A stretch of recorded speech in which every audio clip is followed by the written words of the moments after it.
So this is your practice problem. Write the nuclear equation for the beta decay of cobalt-60. We're going to start by writing the symbol for cobalt.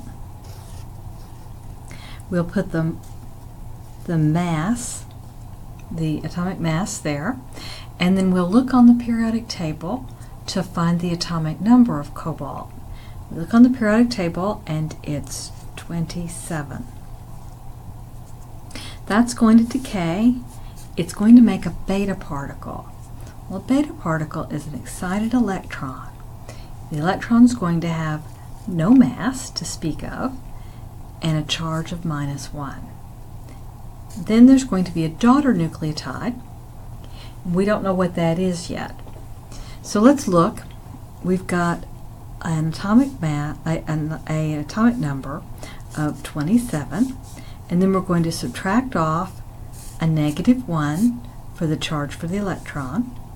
That will give us 28. That number is going to go right here. We'll look on the periodic table to see what element has atomic number 28, and that will be nickel. Then we need to do the top and find out what the mass of this isotope is.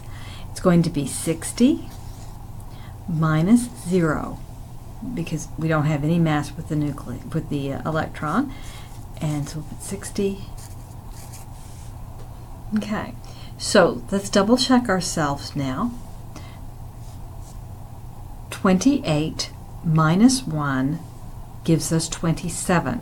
So the atomic charge works out, and then at the top, 60 plus 0 is 60. So the top works out too.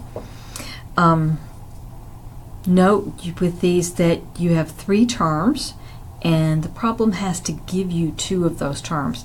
For this one, you needed to know what a beta particle looked like. But other than that,